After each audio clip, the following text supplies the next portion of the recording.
appearances, had absolutely nothing in common, would in fact have so much in common. Referring, of course, to the two main characters in our gospel lesson for this morning, Jairus, the ruler in the synagogue, and the woman with the hemorrhage. Even the way their stories are told emphasize the dissimilarities between the two of them. Jairus has a name, whereas the woman is merely known by her debilitating condition. Beyond that, as a leader of the synagogue, Jairus would have occupied a seat of honor at the services, whereas the woman, because of her hemorrhage, would be considered unclean and wouldn't even be permitted in the synagogue. As a leader of the synagogue, Jairus would have been respected, well thought of, welcomed just about any place he went. By contrast, the woman, again because of her hemorrhage, would have been ostracized, would not be welcomed anywhere. Jairus, more than likely, would have been fairly well off financially, or at least comfortable. The woman, on the other hand, Mark tells us, had spent everything she had going from one doctor to another. Because he was a leader in the synagogue, people would have more than likely assumed that he was in good standing, he was in right relationship with God. On the contrary, the woman's suffering more than likely would have been understood to be God's curse or punishment for some sin she had committed. But despite all these differences, where it mattered most, they had so much in common. They were both at the end of their rope. Both were desperate. And in their desperation, they both turned to Jesus. Jairus is at the end of his rope because his little girl is dying. Mark says that when he saw Jesus, he threw himself down at Jesus' feet and begged him repeatedly, saying, "My little daughter is at the point of death. Come, lay your hand on her that she might get well and live." So Jesus goes with him. And as he does so, a large crowd of people gather around and begin to follow.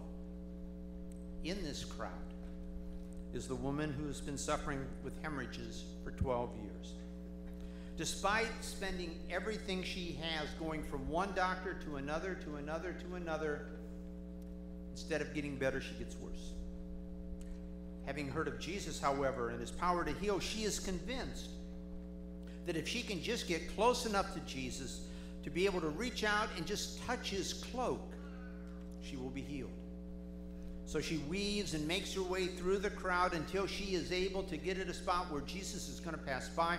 And as he does, she does. She reaches out and she touches his cloak. As she does so, her hemorrhage is immediately healed. She knows in her heart that she has been healed. But she's not the only one who knows. For no sooner had she touched Jesus than he felt power go out from him.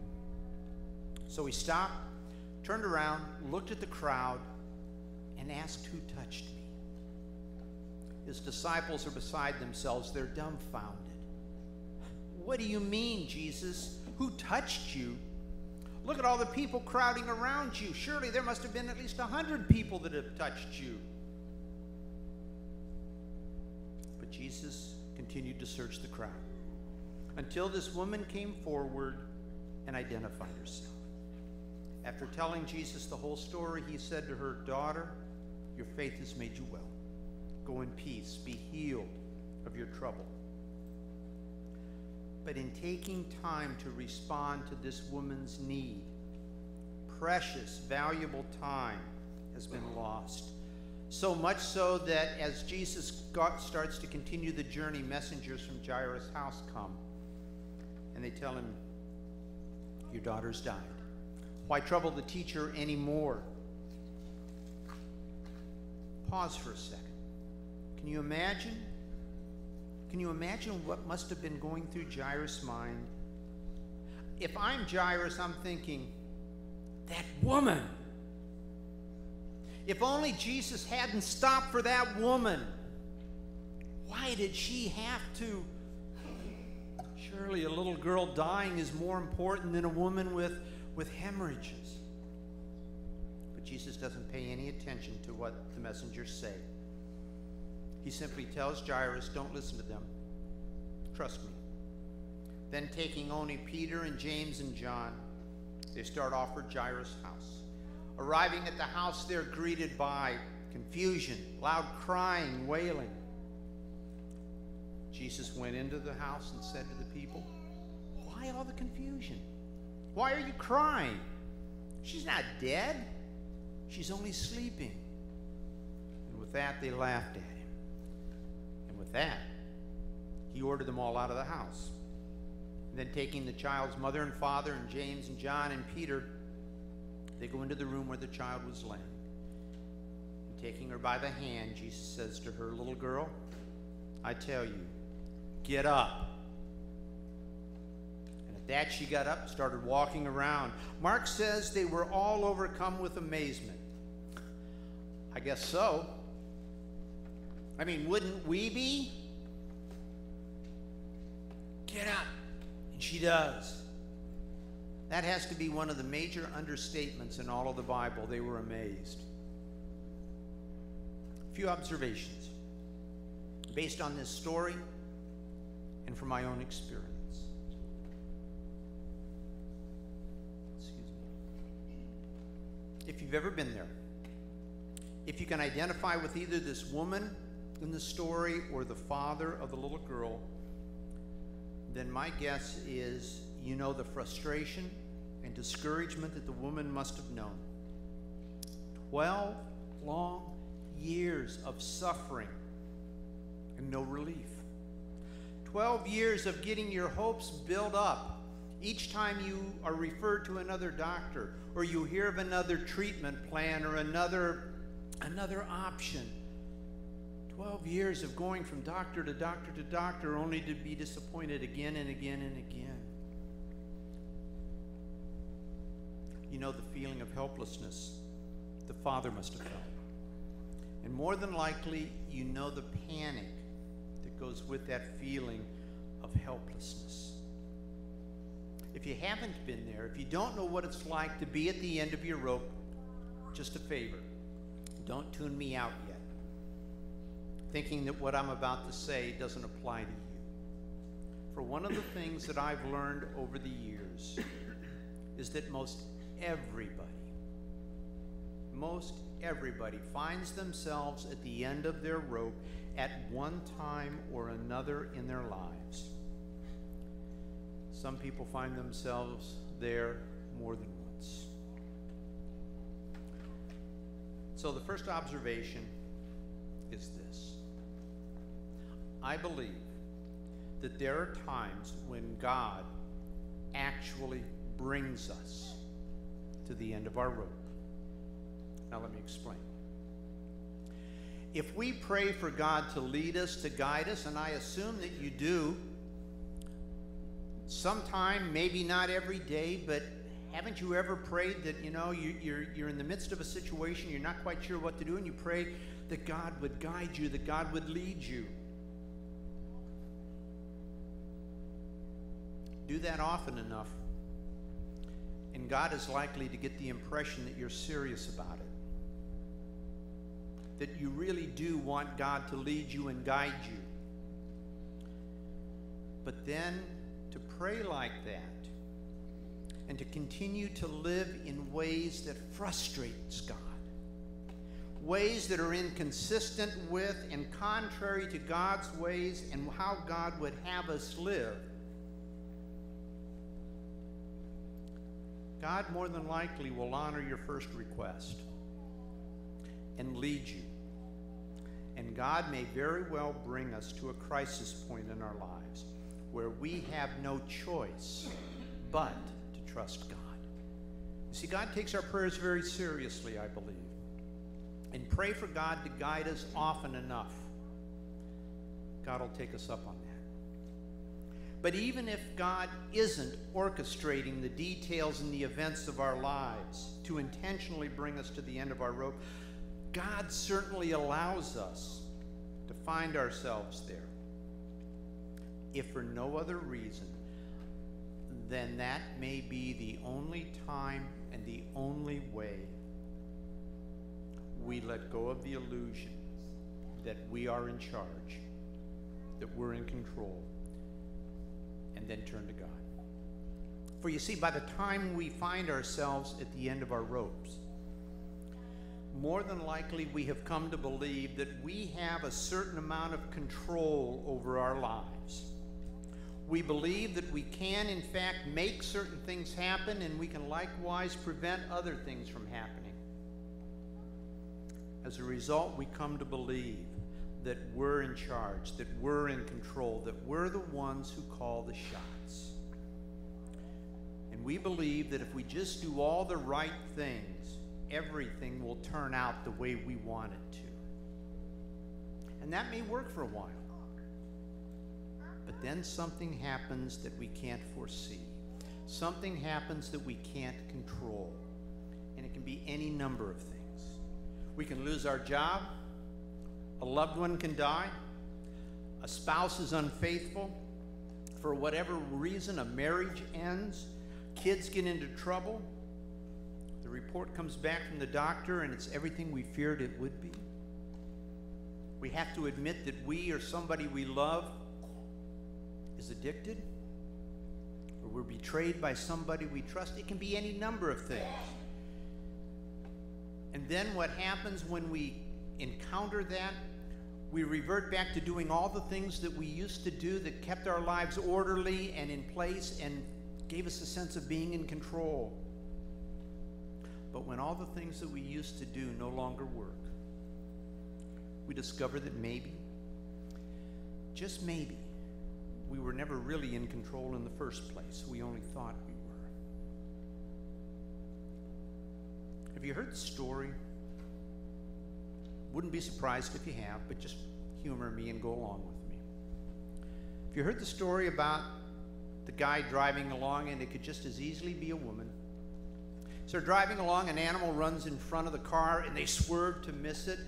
The only problem is they're on a mountain winding road, and as they swerve to miss it, the car goes over the edge, and this person's thrown out from the car.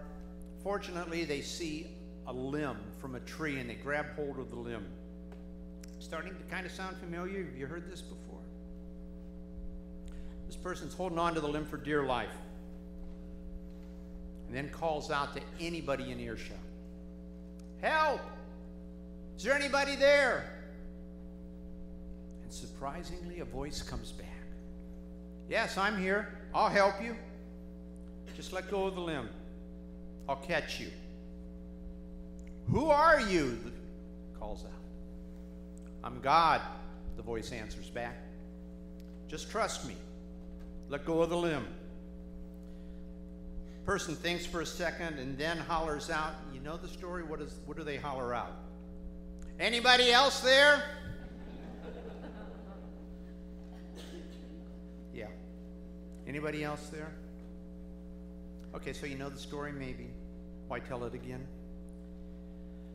To help us make the point, to help us make the connection, that whether we're hanging on to a tree limb for dear life or hanging on at the end of our rope, it may be that God has allowed us to get there, to get to this point, for that's the only time and the only way we will trust God and turn to God.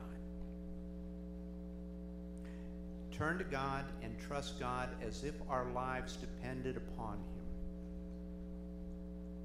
For they really do, you know. They really do.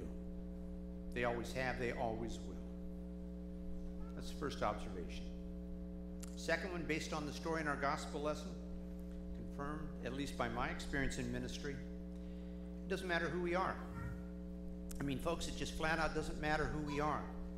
It doesn't matter what our status in life is. It doesn't matter how much money we have.